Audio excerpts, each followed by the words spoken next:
Finally. 3 hours later. 3 hours later. A little bit later. It wasn't that long. Anyway, so welcome back to the studio. Today I'm joined by my inaugural guest. You know him as the man who made all those awesome, funny videos, everything from GDPR to CISSP to everything else. He is part of, in fact, he has his own fan club. He's part of the cabal known as Host Unknown. He even has his own fan club, the Javvettes. The one and only Mr. Javvad Malik. Wow, thank you, Quentyn, for such a lovely introduction. And I must say, you've done a great job with this studio here. And, you know, having had my own studio for a number of years, I thought I'd come along and give you some tips.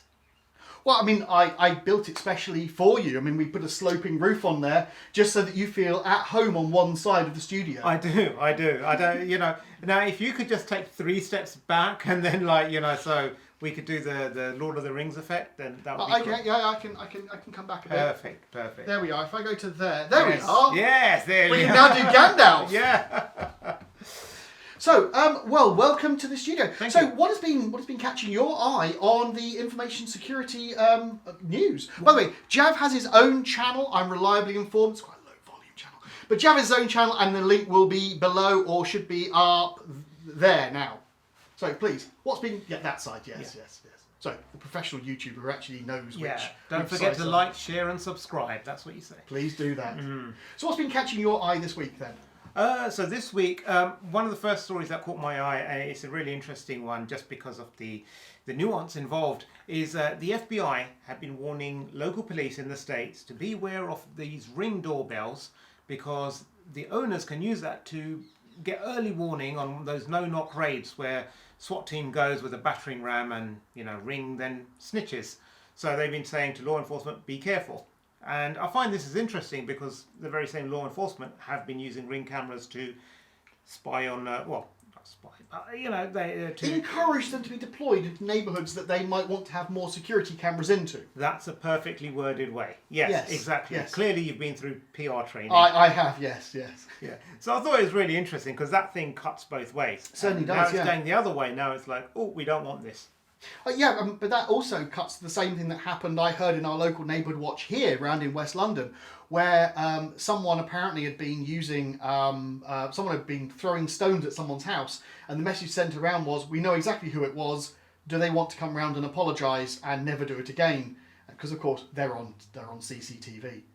But, it's fascinating how much you realise there is ubiquitous surveillance just everywhere. I mean, I was just joking with you that there's a camera in the back garden just surveilling this part of the garden, and you don't even realise anymore. And I think it's one of those interesting things which, if you suddenly receive that notification to go, there's someone at your front door, and you look at it and it's the FBI preparing their universal key to start going through, you can go and jump in the safe house or the safe room. Yes, exactly. Or at least like flush the drugs down the toilet before they get to you.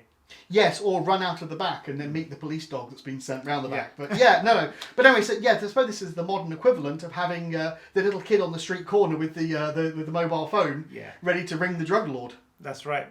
So interesting. I think there's a lot of there'll be many debates. This is just the beginning. We're nowhere near. Some people will be all for it. There are plenty of benefits to having surveillance. But it does erode away at privacy, and you know, you do wonder who has access to it, under what circumstances are they granted access to it, and what can they do with that data.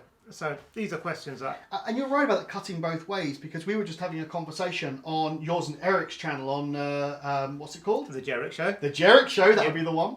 And Eric was talking about the fact that he has all of his camera footage stored locally.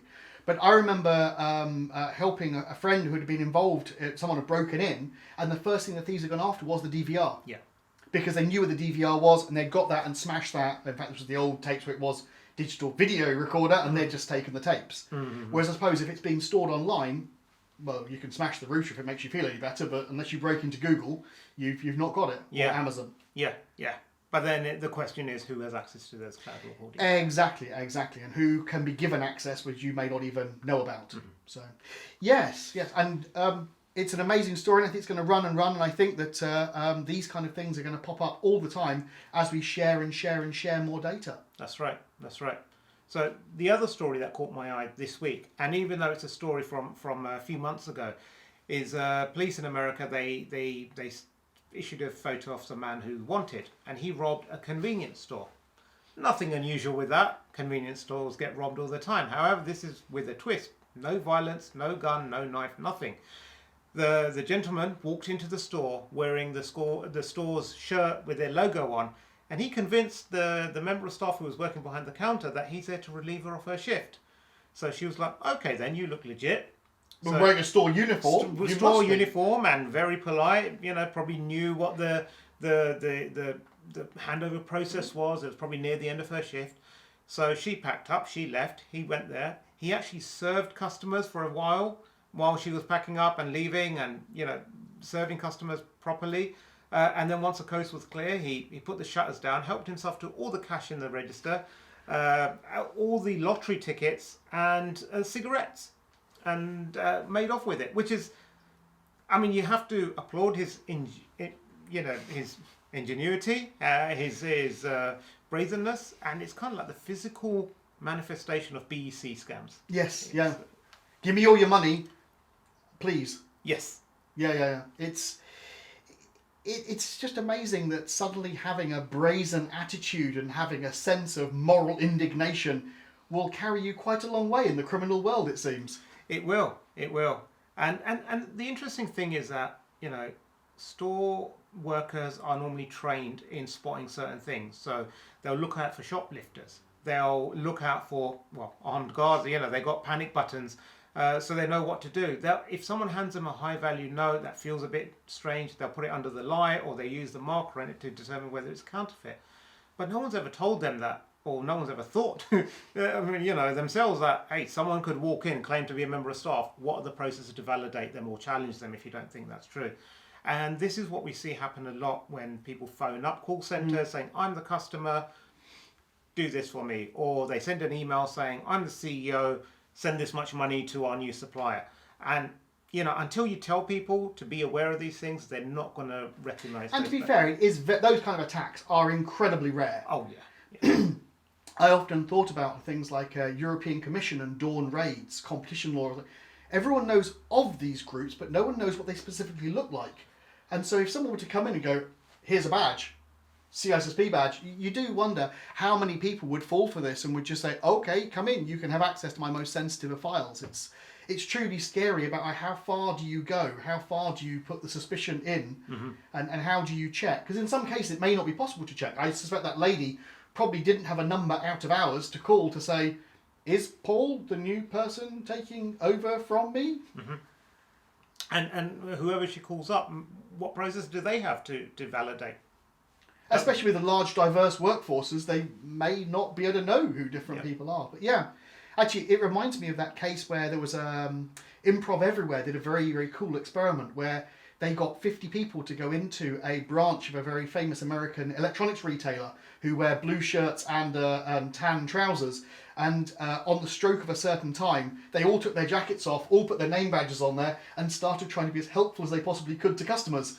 And suddenly the people in the store are looking around and seeing 150 extra staff they didn't know who are directing people to the correct product, and obviously couldn't take any sales, but I suppose that's the extreme example of what you can do in that particular case. It is indeed. So. It is indeed. Yeah. Well, Jav, it's been really, really great to talk to you. Hopefully we're going to have more interviews like this, where we bring a famous celebrity into the studio and interview them about what they're talking about and what they're thinking about that week. And it's been great to catch up with you. Please go check which blog was it called? The Jerrick Show. The Jerrick Show. Please go and check the Jerrick Show. And I'm on it this week. And, catch you all next time. Please like and subscribe. Yeah.